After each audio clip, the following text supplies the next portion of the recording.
His new book, Psilocybin Mushrooms in Their Natural Habitats, A Guide to the History, Identification, and Use of Psychoactive Fungi, is available now. It's really, really a beautiful book, and it's a full-color guide to psilocybin mushrooms, but his entire body of work is dedicated to his love and reverence for all things fungi. And he also talks a lot about the expansion of consciousness, which is so related to a lot of the conversations we have here on Mayim Bialik's Breakdown, understanding how our perspectives can change, how we can feel more connected to something greater than ourselves and interconnected with one another. He's also going to talk about how psilocybin is used in therapeutic environments to treat some of the most difficult to treat trauma conditions. And in addition, he's going to reveal some things that were not even covered in the incredible documentary Fantastic Fungi, which he shares his entire journey in. There's things he didn't even include that he's going to share with us today.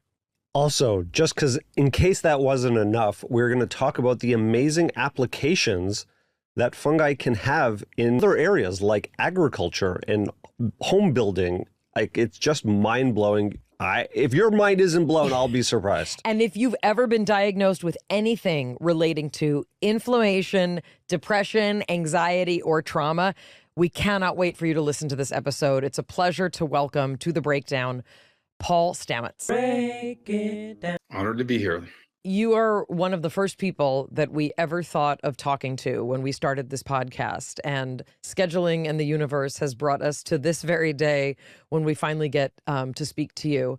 I learned about you from the documentary Fantastic Fungi, and I was instantly, I mean, wowed is not really even the word. I did my graduate work in neuroscience. I did my undergraduate work in neuroscience, and I went with a fellow colleague of mine, and we were so, fascinated and just, completely floored by the implications, not just of understanding the world of fungi, but in particular your story.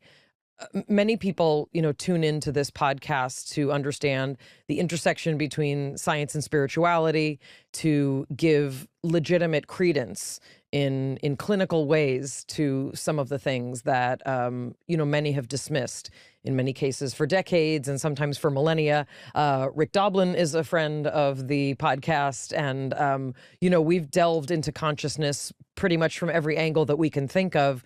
But, you really are kind of the master of all things consciousness and expansion. So we're just so honored to get to speak with you. Well, you're over-exaggerating my importance, but I appreciate the compliment.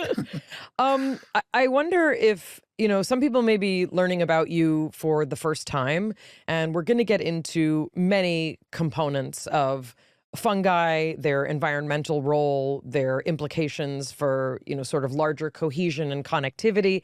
And we are also going to talk about not only psychedelic effects of mushrooms, but also some of the clinical implications for treating some of the things that, the pharmaceutical industry makes the most money off of trying to treat, and, some of the things that ail many of us. But I wonder if we can start with a bit of your origin story. I think that's one of the most powerful components of your story. I wonder if you wouldn't mind telling us the story of your stutter. Okay, well, that's deeply personal, but it's a good story. I grew up in a small town in Ohio. I was the youngest of 5 children. I have a twin brother who's 5 minutes older.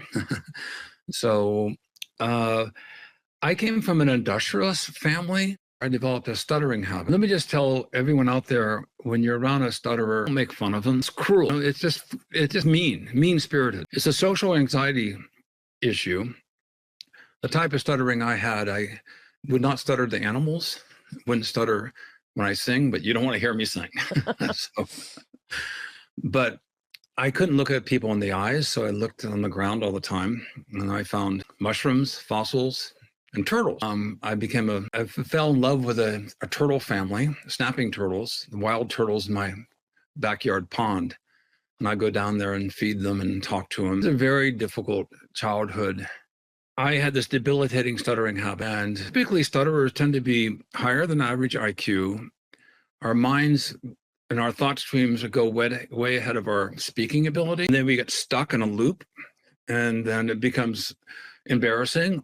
And then, like looking into a mirror, you feel more stress, etc. So that was my childhood growing up and I think, most people see Fantastic Fungi. I don't want to repeat the whole story, but I did a heroic dose of psilocybin mushrooms, climbed up into a tree. There was a lightning storm, windstorm, highest tree in the landscape. I thought I was going to be electrocuted. I ate way too many mushrooms.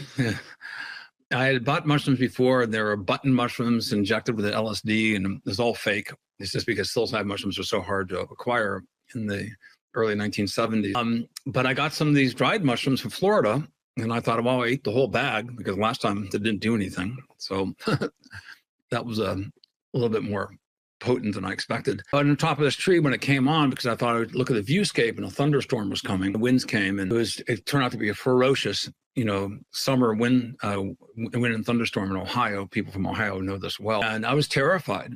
And I had vertigo because I was just so high. So I grabbed onto the tree as my axis mundi into the earth. And then I just was thrown into the beauty of nature. And even though it was frightening, it was visually fantastic because every time there's a lightning strike, it was, so those fractalization patterns, which I had not seen before. And just, the atmosphere was liquefied. So there's these sort of liquid waves would come through and lightning strikes and fractal beautiful colors. And then I realized that I'm likely to get electrocuted up here because it's the tallest tree in the whole landscape. So I thought, well, I survived this experience. What do I need to work on? I know I'm not stupid. I know I'm a good person. So I said to myself many times, stop stuttering now, or as a mantra over and over. And I realized, and retrospectively, and I didn't mention this in the movie, fundamentally, I know I'm a good person and I love who I am. It doesn't matter what other people think. And so when I came down out of the tree, just full of love for the universe, love for nature, feeling like I'm one part of one giant consciousness, an epiphany for me spiritually, because I had a Christian background. There's Christians out there, I would just tell you that, Jesus is like a shepherd, leads the flock. I had a very interesting and informative discussion with my mother, as a devout, charismatic Christian leader. I mean, she was a big name in that movement. And I said to my mom, I know you're spiritual. I feel spiritual too, but let's do a thought experiment. Do you agree that your concept of God is omnipotent, all-knowing? She goes, absolutely. I said, and you agree that humans are not, right? We're fallible. We are inadequate to understand the enormity of the concept of God. And she goes, yes. I said, well, therefore, our definition of who God is fraught with error. It's erroneous. It's inadequate to the concept. Yet we've conceptualized and created these religions. And she knew where I was going with this. She's pretty smart. And she goes, well, yes.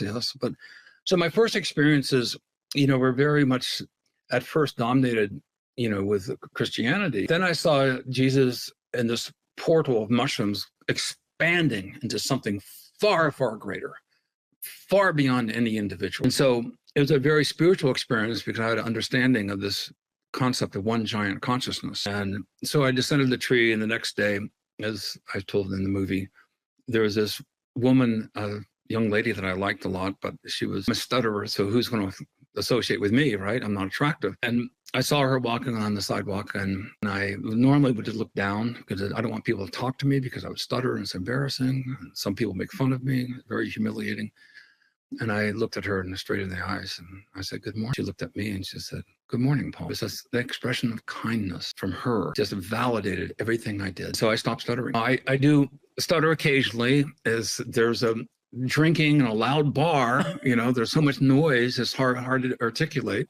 Someone asked me how to grow mushrooms, it's feeling like filling a well with a teaspoon. It's like, okay, where do you want to start? So there is this cacophony of noise distraction that sometimes elicits my stuttering. When I've met some really famous people, and who doesn't stutter, right? I met Bill Gates and I didn't know what to say. So yeah, but largely it's 99% cured. And it's really because I realized that I am a good person and that's all that matters. Can you look at yourself in the mirror every morning to know that you are trying to do good in the world? And I affirm that. Some people may disagree with me, but that's your opinion. My opinion counts more than anybody else's opinion. And then my snapping turtles were my friends. So I hung out with my snapping turtles. That's why I wear the Turtle Island.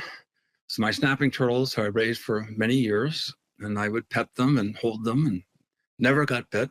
And also, I'm a Deadhead, so Terrapin Station is one of my favorite songs.